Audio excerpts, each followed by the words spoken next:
Сайн бацхан үзэгчтэй. За юу яцгаандаа манайхаа. За бүгдээрэнд нь баяр наадмын мэнд хүргэе. За өнөөдөр эйжент Кимийн 3-4 дөрөнгийн хамсны ярьчнаа. Шинэ анги орохоос өмнө сэргэлмэгээр үзэл бас гоё шүү те. 3 дугаар анги эхэлж Минжигийн найз анги руу норж ирээд багштай уцаа урагтлчлаа. Найзтай уцаа төр зээлэж. Хойлоо сайн найз үзчтэй гэтэл Минжи бодож байгаад уцаа өгөө. Тэгтэл чи манай аавас ч 30 уцтай байна гэж энэ төр. Энэ өстө мохо паразит өхөн шүү те тэгж хаад. Минжи гэртээ сайхан хоол игээд аавда тал засаад л хоол халуун баг шүү. Болгоомжтой эдэр. Таны ажил сайн уу энэ төр гэхэд мань тагнуул ойлголгүй яах вэ? Чамд хэд хэрэг болсон гэтэл мөнгөч бишэлдээ зүгээр шин утас гэхэд Ким чиний утас эвдэрсэн юм уу гэсэн чинь. Энэ бүр 3 жил болсон хуучин загвар бусад хүүхдүүд жил бүр шин утас авдаг гэтэл Ким өөрийнхөө хөрөл зэвсгийн үеийн утасаа үзүүлтэл за та хоёр нь өөртөө шин утас ав гэд өрөөлөгөө орчихов. Дараа оройн Минжи гэртээ ирээд өрөөндөө яваад ортол цоо шин утас аваад тавьчихсан байлаа. Тэр үед манай Кимч жаргалтай наргагүй нэмсгэлж байгаа харагдана. Ингээд Кимийн утсыг тагнуулынхаа хайх гээд үзтэл байршил нь илэрдэггүй хамгаалалттай утастай байв.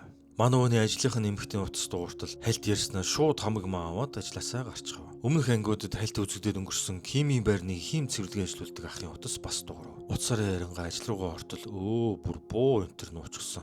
Эвгүй нөхөр болтой бас. Хэри охин хичээлдээ явахгүй хоолоо идэх байна гэж ээж нь хэлэхэд аав нь туслахтаа яг юу болоод байгааг нь олж мэдээд их гэж тушаадаг. Тэгээд сошиал хаягаар нэвтрэн бүх мэдээллийг шалгаж явахдаа нэг залуутай бичсэн чатын артал өнөөдөр хүрээд ирэх нэг охин дургу үргээд байна. Байранд нь тавих хэрэгтэй байна энтергээ бичснийг нь ухаад тартал өнөх жижиг гарын хулгар залуу байлаа. Хойд солонгосын тагнуул Кимийн гэрт ороод өрөөнүүдийн шалгаж агаад Минжигийн сургуулийн үнэлэхийг олов. Тэгэд гарах гэтэл манай Пак Чинчол ах аль хэдийн тэнд ирсэн байв. Тэгээд чи бүр буу энтертэй байх шүү би бууны сумыг хүртэл зогсоод иштэйгээ сүр сүрэм яриад нөгөө хоёр чинь үзэж тархан тэр. Паналтай юм шиг бас л фантастик үзэж байгаа юм шүү. Галзууг гайхсан тагнуул бүр шоконд орсон ч мөчөөгөө өглгөө ёстой UFC цаашаа зодолцоор байгаад арай ч боогоо барьж аван буутахад хөршний хаалгыг бамбаа болгон ашиглалтал өнөөх чинь цохороо дагшаагаараа доош үсрээ зугтчихваа гэж. Араас нь манай Пак ах үсрэх гэснээ өвдгөө бодоод доошо шатаар бууж гарч ирээд гизээ хартал битүү хөхнэц болсон харагдана. Гэтэл хөшгөний араас нөгөө тагнуул гарч ирээд гэрт нь алдцаад байх юм ямар зэрлэг хүмүүс вэ гээд цааш нь дарагдаа хин байсныг нь мэдээллээ. Кимийн байршил одоо л нэг илэрч Такондогийн дуулан дээр байна гэж мэдэгддэг. Кимийн найз Хансу бол Олимпийн алтан медаль, дэлхийн 3 удаагийн авраг бөгөөд зодог тайсныхаа дараа тагнуулын албанд элсэж Кимтэй хамтран олон нууц ажиллагаануудыг хийж байжээ. Тэгтэл Кимийн ажил дээр нь хурч ирв. Чамайг ингээ ороод ирэхэд гайхлаа шүү. Ямар асуудал болов гэж Хансу асуухад надад бункер хэрэгтэй байна гэв. Тэр нь Хансугийн хэрэгэлдэг байсан тусгай албаны том машин байлээ л дээ. Тэрүүгээр яасан гэхэд Минжи алга болчлоо. Өгчсөн гэсэн мессеж авсан гэхэд чи Минжиг хаана байгааг мэдгүй юм уу гэтэл над руу залгаж магадгүй болохоор би утсаа хайж болохгүй байна. Миний араас хүмүүс мөшгөжиж магадгүй. Надад туслаач гэхэд хоёлоо Минжигийн утсыг олцгоо гэд бункер гэдэг машинхаа түлхүүрээ очиж автал өмнөдийн тагнуулынхан ажил дээр нь ороод ирв. Хоёр тэтгэвртэй гарсан агентууд хамтраад байгаа юм да. Тэгээд тэр хойдын тагнуул Кимийг хаана байгааг нь хэлчих. Чи бол манай нутгийн хүн. Харин тэр бол нутаг нэгтнийг өрсөн аюултай хүн энтер гэж байхаагаар Хансугийн шавь төмсөгдөж унгаа. Боломж гарсан тул манай хоёр тагнуулын ажилтнууд руу зэрэг дайрч ёстой нэг ээж дараалан зодов. Нэг нь Олимпийн авраг болж байсан шилдэг агент. Харин нөгөө нь хойдын хамгийн шилдэг агент гэхээр бас энэ хэдээс ангид байх нь аргачлахгүй bizээ. Нэмэлт хүчин иржсэн тул тэднээс зугтаж дээвэр рүү гарч иртэл манай хоёрыг бүх талаас нь бүсэлсэн байлаа. Яасан ч дуустгүй сумтай буунууд юм тэднийг гаргаж ирүүлэлгүй буудсаар байгаа. Ханс олс гаргаа доош булгах зураа Кимийг хамгаалan буудаж хахад манай хоёр хамтдаа доошоо бууцгаалаа. Араас нь тагнуулууд гарч иртэл манай хоёр хүүхдүүдийн хажууд наалдаад гүйж байлаа. Тэгээ машиндаа суугаад тэдний машинуудын дугуйнуудын буудаж хаглаад явчихсан тэр. Улмаар бункер гэдэг супер машиндаа орцсон. Олон жил асаагаач байсан бололтой. Машины асааснаа баярлж энэ тэр. Манай хүн Хансууд чамааг ийм байдалд оруулсан дуучлаараа гэхэд зөвөрөө манай хүн гэсэн бол би ч бас чамаас тусламж асуух байлаа. Гэт манай хоёр цааш явцгаалаа. Тэгээ утасны мэдээллээр нь байршил хайж байтал дугаараа нуулсан дугаараас дуудлага ирв. Хин юм болхийг гайхаад автал. Пак ах, чиний араас хойд солонгосууд явж инлээ шүү. Би тааж хөлнөөсөө болоо барьж авч чадсангүй. Минжи аюулд орсон бах. Би сургуулаас нь очиод авъя гэхэд Хансууд нь болсон явдлаа ярьж өгөөд за удахгүй байршлаа явуулъя гэд утсаа таслав. Чү кончны хүүтэн царайтай туслах нь өнөөх залуугийн гэрийг олж харав. Гэрт нь явж ороод түүнд мөнгө өгснөө. Манай Кимийн талаар асуухад надад итгэр тэр биеэрээ дөрөн сорвтой. Өстой амар хүн байлээ. Би яг алуулангаа алдсан гэхэд босс руугаа залгаад охин энэ явдалтай оролцсон үний юм байна гэж хэлтэл түүнд гэрчийг устгах тушаал өгөв. Ингээд түүнээс чи тэр Ким гих чиг хаанаас олж болохыг мэдгүй энэ төр гэж байгаад буруу охинтойгоо уталцсан муухайг залууг цааш нь харуулах нь тэр. Тэр үед Минжигийн сургууль дээр химийн ажлын эмэгтэй ирж гисэн байлаа. Нэрээ дүрийнхэн нэрийн Сана гэдэг шүү. Одоо нь сэдвүүлээ Сана гэд явчих. Гэтэл нөгөө хойдын тагнуулаас Минжигийн сургууль дээр ирсэн явж байв. Сургалж байгаа найз дээр нь очиод Find My Friends буюу байршил тогтоодог апыг заагаад өг гэж занал хийлв. Сана машиндаа суутал нөгөө ах хүү сууж байв. Хоёр тагнуул маань нэг хилцгийг бөгөөд химийн байршлыг тогтоохоор хамтдаа явж байлаа. Эрэхтэн бид химийн байршлыг олох хэрэгтэй байна гэхэд та одоо яаж яриад байгаа юм бэ? Зүгээр л яриач гэхэд би их удаан хим зэвэрлэгээ нуугдмал байлаа. Ганц удаа ажиллагаанд яваад дөрөвдөө орж байхад энтергээд манай хоёр бас их хөвгчлөлтэй гэж байгаа. Гэтэл тэдний урд door нөгөө хойдын нөхөрч нь явж байгаа харагдав. Дүрс солигдож манай хоёр уцсны байршил тогтоосон газар ирлээ. Яваад ортол баахан үйл бүдэх нөхдүүд байхан тэр.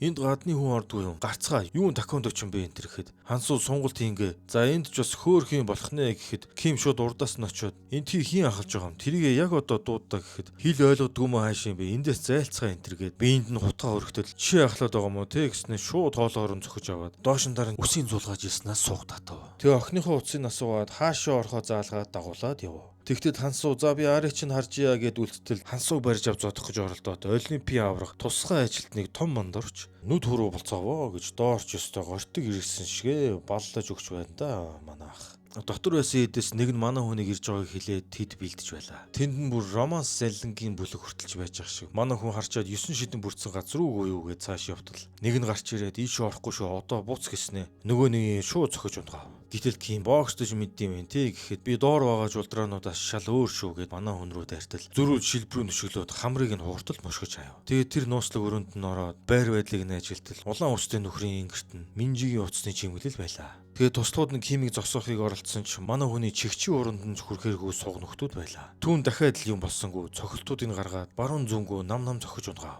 Доорч муу Хансуу бүгдийг нь хөвтөлдсөн. За өөр хүн байна уу гэж асууж байв. Шоконд орсон улаан үстэй нөхөр за та арай утасны дэлгүүр ашиглалт юм уу яасан гэхэд чи наад утсаа хаанаас олсон гэтэл энэ охины утас уу урд шүний охин байна бит хоёр их хөвгчлөлтэй байсан шүү гэж даалгавж байгаад манай хүнд нүдэндөө очиарвтал цохилхан тэр алуулангаа алдсан улаан үстэй залуу өвхөл ханхлаад явж байхад хүлээгээр наад бацаанаа шууд алах гээд байгаа юм уу? Минжигийн байшил хэрэгтэй штэ. Алив би асууя гэд түүнээс яг яасныг нь асуухад мэдхгүй штэ би тоглосон юм аха. Ерөөсөө наа охины чи хараачгүй гэхэд тэгвэл утсыг яаж олсон талаар асуухад нэг гудамжны бүбэ ах утас олохыг хараад сүүжүүгээр утсыг тулгаад аваад ирсэн гэж хэлв. Гэтэл улаан үст чи харин донтоо шаарвэ. Наа чин гайгүй охины утас байна уу? Нүцгэн зураг энтер байна уу? Үзий энтер гэд дуртай болгоочаа энэ бас. Гэтэл юун тийм зураг байх нь байтугай дуудлага ганцхан аав руугаа л залгадаг охин байв. Тэгээ андуурч дарагдаад би дуудлага шууд салгацсан. Гэхэд чи юу гэсэн бэ? Зөвхөн над руу л залгаж байсан гэхэд байна уу гэхэд. Өөр нэг найзынх нь мессежүүл байсан. Гэхдээ тэр бол найз гэхэд хэцүү шүү. Тэр танаа охиныг дандаа ашигладаг байсан юм билээ гэв. Охиндоо өшөө сайн анхаарал хандуулах байж дээ гэж харамсаж байхад Хансуу бие барин шүү. Хамтдаа Минжиг олцгоё гэд хулгайчудаас тэр гудамжны хүнийг хаанаас олж болохыг асуув. Гэтэл Кимийн ард хойдын тагнуул ирж буу тулгав. Хуурамч 66 минь чамайг олчлоо шүү гэд 42006 он руу шилжлээ.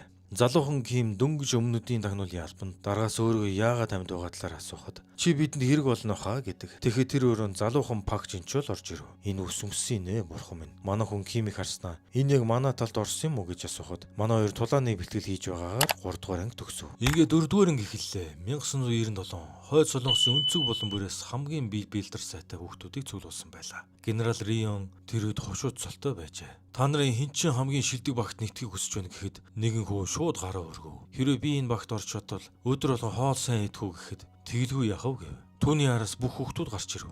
Гэтэл ширээнүүдийн хоолдуулж байгаад хооронд нь зодтолтуулжээ. Ганц хүл босоо зогсож байлаа. Нэрийн асуудал Пак Ёнгван гэв. Түүнийг машин суулга гэхэд өөр нэг хүү хөлнөөс нь татаж байлаа. Рион харчгаад энэ хүүхч бас аваад явъя. Манад хэрэг болох шартаа дайчин хүү байна гэв. Чамаг хийн гэдгийг гэхэд Ким гэж хэлээд ухаан алдчихв. Хүүхдүүдийг жагсааж байгаа шуу будаж унахтал нэг хүү орилоо.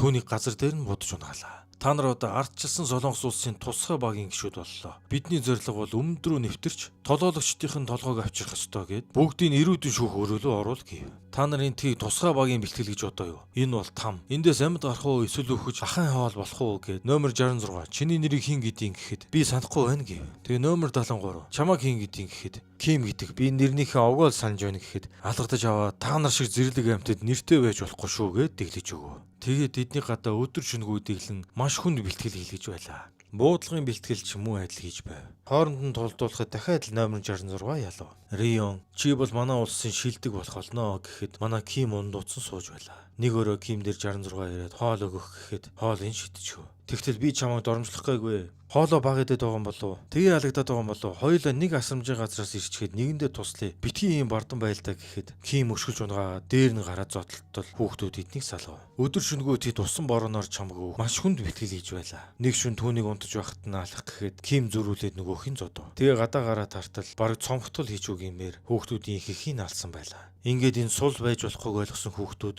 тултал бэлтгэл хийсээр 90 цент хүрлээ. Өмнөд рүү нууцаар багаараа нэвтрэн тусгай ажиллагаа явуулах гээд нэгэн байшин руу орцоолоо. Хоёр давхар дунд гарч өрөө рүү явж ороод нэг хүний араас буудав. Очиж шалгатал тэдэнд өрх тавьсан байлаа. Ким ухан ороод хартал хажууд нь 66 өгсөн байлаа. Гэтэл удирдлага нь түүнийг гүтгсэн бололтой. Ингээд дүрс одоо үе рүү шилжиж чамааг ашгүй нэг оллоо гэхэд сумнаас нь бултан өшгөлж аваад манай хоёр зүхтаад юмны араар ороод нугтчихв. Тэгээ бэлдэж байгаа яг зэрэг гарах гэтэл нөгөө хичээ араас буудснаа битгий хөдөл гэв. Нөгөө өмнөдийн хоёр тагнуул маань сургуулаас хөдлөхдөө түүнийг машиныхаа ухаалаг толондоо харчихсан байжээ. Тэгээ бууга газар хаягаад очиод өвдөс хөдөлтөл Ким энэ манай ажлын хамтрагч юмхтэй. Харин тэр залуу манай байранд хийм цэвэрлэгээ ажлуудын гэхэд та биднийг арай ажилчаад удсан байсан юм уу гэхэд намаа дагаад байгааг бол мэдэрсэн ч хэнийг мэдэхгүй байсан гэв. Гэтэл та одоо бидэнд бууж өг. Ийл гарч болохгүй гэдэг дүрмээ та зөрчсөн гэхэд Минжи хулгайлагдсан юм аа. Би эхлээд охиноо олцохоо. Тэгээ өөрөө яваад очно гэд яваад өгтөл. Хүй түр үлээгээрээ яасан гинэ гэж байхад нөгөөх чинь Санаг гиндүүл цохиж унгаагаад хөрхи ахыг будаад алчхав. Араас нь Сана хутга шидэд гүйж очиод үзэлцэв. Овоо сайн зодтолдог эмэгтэй байжээ. Дийлэгдэж унаад араас нь буудсаар байгаад явтал Сана хөлөндөө шарх авчээ. Нөгөөх чинь гараад иртэл манай хоёр аль хэдийн давхиад алгуулж байгаа харагдана. Хайрын залуу олон жилийн дараа анхны ажиллагаанд ороод алуучлаа да гэж бодтол балаа хурч амьд байжээ. Хамгаалтын хантаас өмссөн байв. Манай Ким сумны шарх авсан байлаа. Эмнэлэг рүү явахгүй шүү гэд өөрийгөө эмчлэх гэж оролдов. Гэтэл Пак ах таксигаар явж ирээд зам дээр гарan яг дайруулахын даваан дээр манай хоёр зогслоо. Ким юу болвоо гэтэл Пак ууртаагаар Минжиг хийн яасан гинэ? Чи буудулсан юм уу? Та хоёрт би хэдэн удаа хэлсэн юм бэ? Иймэрхүү юм надтай хамт хийж ил та гэснэ. За одоо том ах нь ирсэн юм чинь бүх юм зүгээр болно гэв.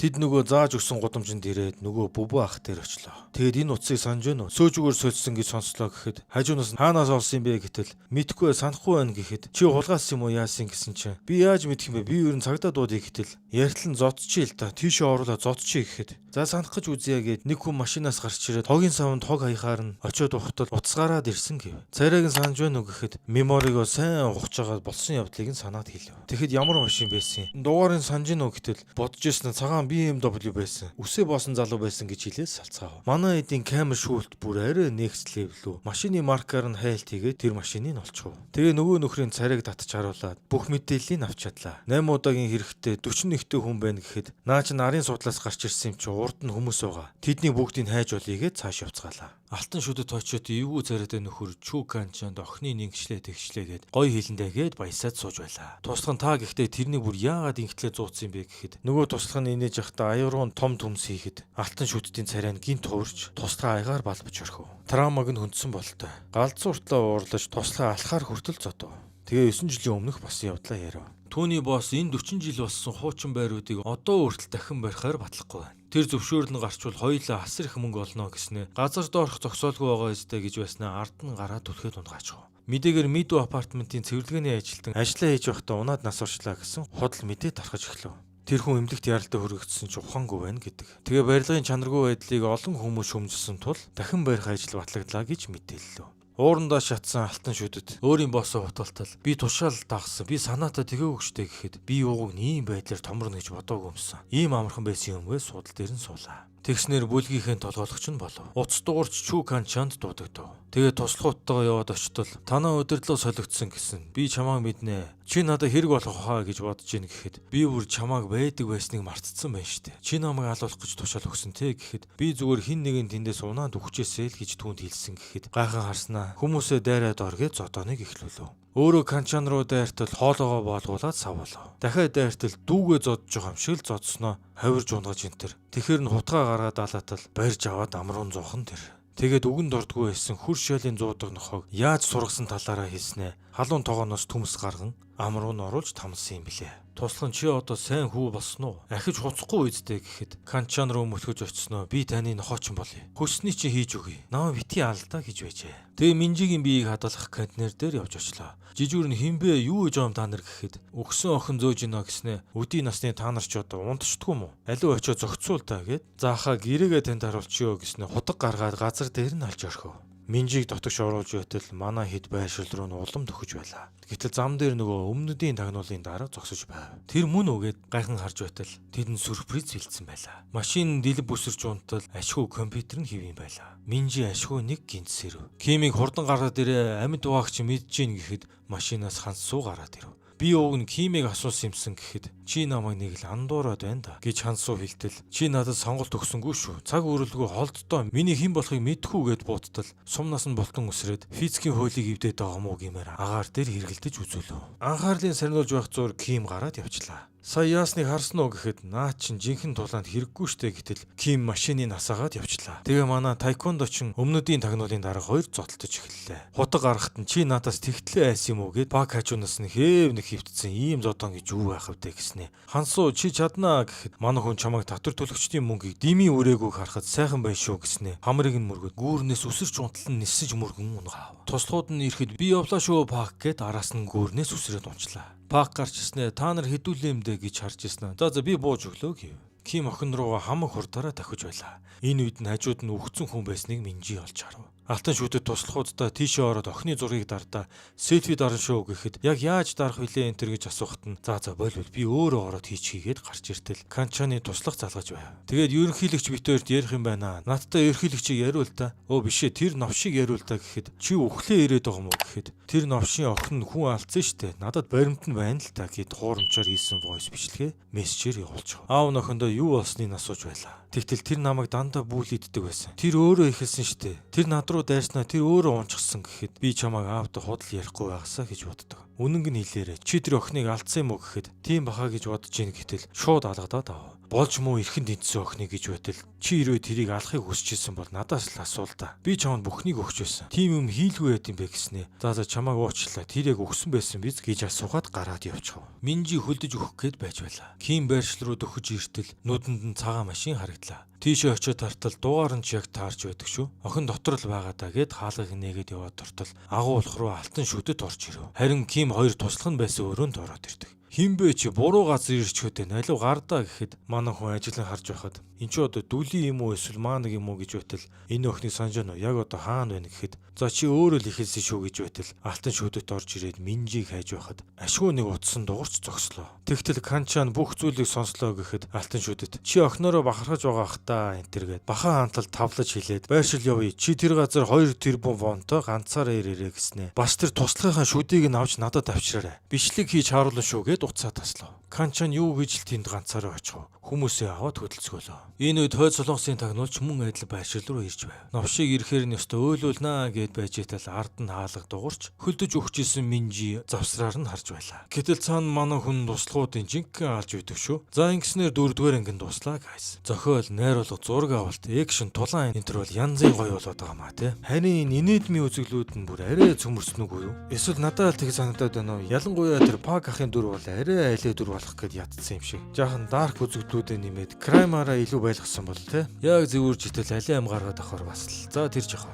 Зэманахан яалтчгүй наадмын амралт болох гээд ажил маш их байлаа. Дэлгүүр дээр маань бас зуны шин бараа буюу олон шорт бодолтууд ирээд бичлэг бол үндэ арай л удажлаа. За тэгээ лайк сабаа дараад комментээр сэтгэлдээ бичээд сайхан дэмжиж өгвөл дараагийн ангиудын арай хурдан оруулнаа guys. Дахин хэлэхэд энэ чинь 5 тагсааны бүр өөрөө кинон цацагтаад бичлэгийн янзлаа текст энтрээ бичээд хоолой энтер оруулна гэхээр энэ их ажлынхаа хажуугаар арай л амар удаад байна. Ойлгоно үзье guys. За тэгээ манайхан сайхан надараа дараагийн дугаар хүртэл түр баяртай.